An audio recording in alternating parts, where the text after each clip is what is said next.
All right, it's 5 o'clock. Guess we can get rolling. Welcome to the July 9th Planning Commission hearing. First order of business would be to approve the minutes from the June 11th regular meeting. So moved. Support. All those in favor say aye. Aye. Aye. All those opposed? All right, communications from the audience. If anyone has anything they'd like to add or comment on, this would be the time. Seeing none, we will move on.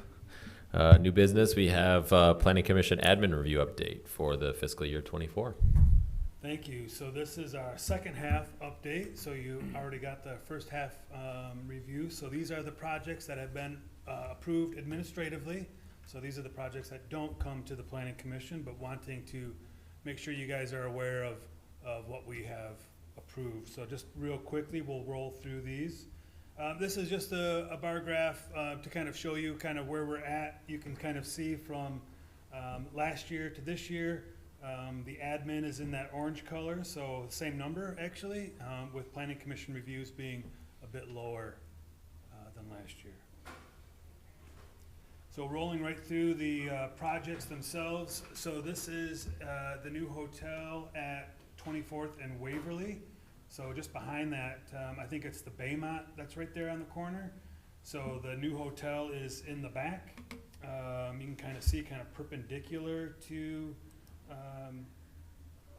Waverly. So the new hotel back here. And you can see there's they're reconfiguring some of the parcel, working with the neighbor to sort of make that happen. This project has not started out there yet. I will note that one of the changes to the Baymont, to the existing, is the removal of curb cut that you know if you're familiar with the area. It's really close to that intersection, so not really a great spot. So they'll be sharing curb cuts out there, so that's another improvement. Uniform color over on Brooks, 25,000 square foot addition off of the south side of the building. I did highlight that they're including some bike parking and a little patio out here, which I thought was great. It's really being done in their existing parking lot, so there's no additional impervious area out there. 881 Productions Place. So again, in the industrial area, a 15,000 square foot addition off the east side of the building, really to accommodate truck dock. Feel free to just shout out questions or comments if you have something. 467 Ottawa, so Ottawa, 20th, Cleveland. This is sort of a little interesting, I guess I call it a mixed use. I mean, it might not be mixed use buildings, but sort of horizontally mixed use. You've got storage units on the north side of the site, and then these residential units, 11 residential units, really facing 20th Street. So in that upper right-hand corner, you can see the elevation. I didn't include the elevations of the storage units, not quite as exciting as the residential units. Steve, I've got a comment on this one. We had this in front of City Council for some tax abatement issues last week, and this is an incredibly creative use of this site. I think somebody who's not familiar with everything that went on with this might go, well, that's kind of a weird mix of use of residential units and storage units, and why would anybody want to live next to a storage unit? Well, it started as a developer who was, I think if I remember right, looking at doing the storage unit and actually invited Jubilee Ministries to be part of this, and then Habitat for Humanity to be part of this, and actually came up with a really creative solution to not only make good use of this site that has been vacant for 10 years or so. I mean, there was a building on it, but it hadn't been used for a long time.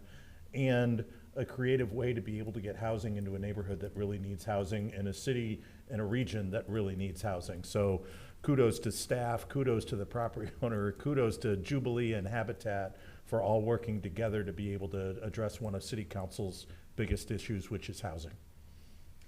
Yeah, for sure, and this will go in the affordable housing category as well. Mm-hmm.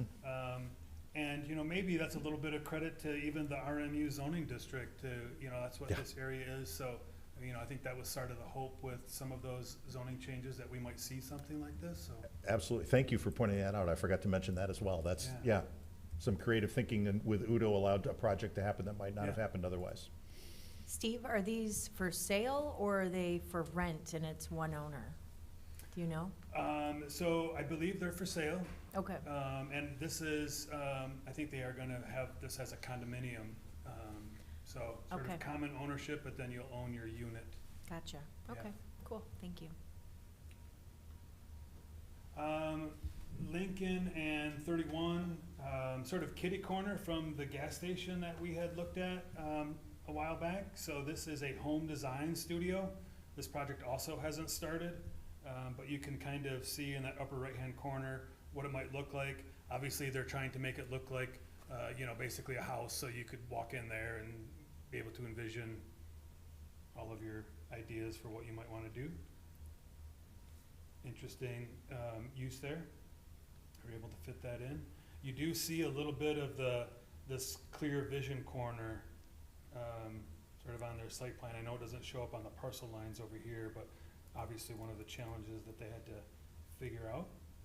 Is this like a model home? Is that what you mean, Steve, or like? Yeah, I mean, it's not so much a model home, but I think they just wanted it to look like a home so that they'd be able to have rooms in there and you'd be able to, look at different ideas for the interior design of your new home. Okay.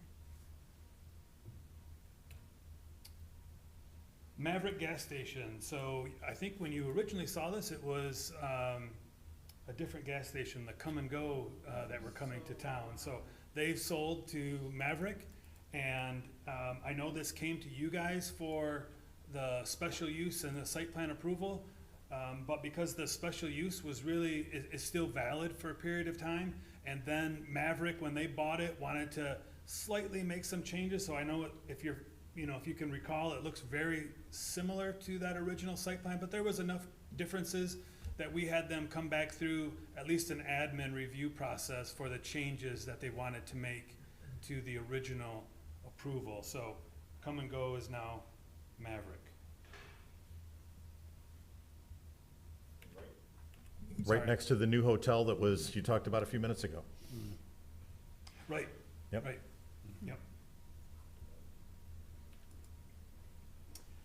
This is really interesting, 1870 Transport Lane, cold link storage.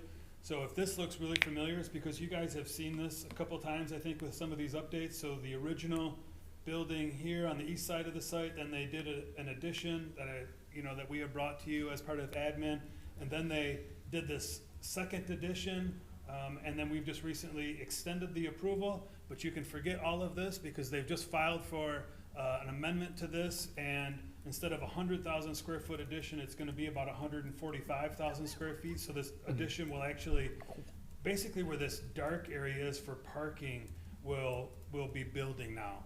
So they just filed that today, actually, for a new administrative site plan approval for this site. So once they get that done, they're really done out here. There's no more room. I think they weren't sure exactly about, the timing of they didn't want their other approval to lapse, so that's why they came through with the extension request, and then, they Yeah, filed for that and right if I remember correctly, they broke ground on phase one in 2020 or 2021. Was not that long ago, and I remember them kind of having the phase two and the phase three as possibilities. And Yeah, it's not so- been that long. I think you're right, because I think phase two was right when I got here, which is 21. Okay. And then phase three was almost immediately after that. And now it's a new phase three. 822 Chicago Drive, so this is just some changes to the car dealership out there. So I know it's really hard to see maybe on this aerial photo, but this small building being removed, and you can see the expansion that's happening here, and that left-hand side, upper left-hand side, you kind of see the rendering of what they're envisioning over there for the Hyundai part of the dealership. Add some new landscaping and some lighting out there on Chicago Drive. We've received this one. We haven't received everything, so we really haven't completed the review yet. But just a small building, 10,000 square feet on 18th Street. Again, you kind of get the idea of, on the site plan, on this aerial photo, of where that would be located right up here along 18th Street. And then a church addition, East 8th Street, 1340 East 8th Street. So the church addition is pretty small. You kind of see it here on the south side of the building.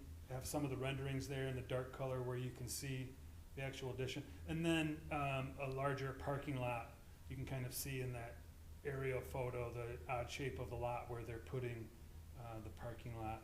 And they are also adding some landscaping in these areas where it's close to the property lines. This isn't a residentially zoned area, so they're adding some landscaping as well. That. Are is they your- adding parking because they need it or because it's required? They aren't adding it because we have required it. That has been of their own. And which So- church is this? The Latter-day Saints?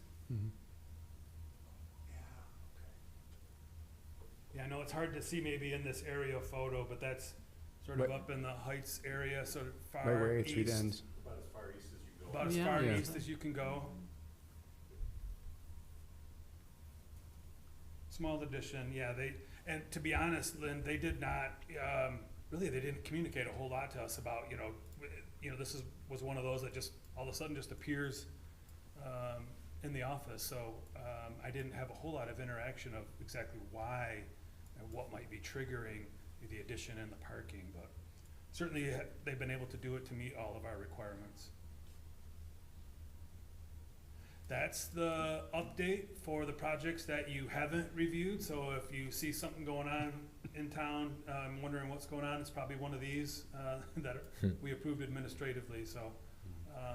And I think actually, just in this last month, I think we've received 4 admin reviews, so it does seem like things are heating back up again.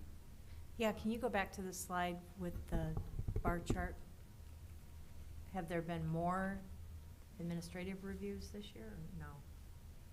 So same number of admins from last year. You can kind of see the trend line is going up from the last few years. Mm-hmm. I know I made the claim to you guys that my prediction was that there was gonna be even more admin reviews, so I guess I was off there, but it does seem like, it is a popular way that people are interested in doing projects. We've seen a few folks even modify their projects to, get the same result. That project, that 467 Ottawa is a good example. They originally came in with units that were 5 or more, which would have triggered planning commission review. And when they found out that if they just simply went to 4, 3, and 3 rather than 5, 2, or whatever the numbers were, they could do it through admin review. So it is something that people are paying attention to, and they find worth the effort, I think. Good. Any other questions for Steve? All right. Thanks, Steve. You're welcome. All right, moving on to scheduling of public hearings, there is none. Communications from commission members. Anything? No? All right. Communications from staff. I don't have anything tonight. All right. Make a motion for adjournment then. So moved. Support. All those in favor say aye. Aye. Aye. Aye.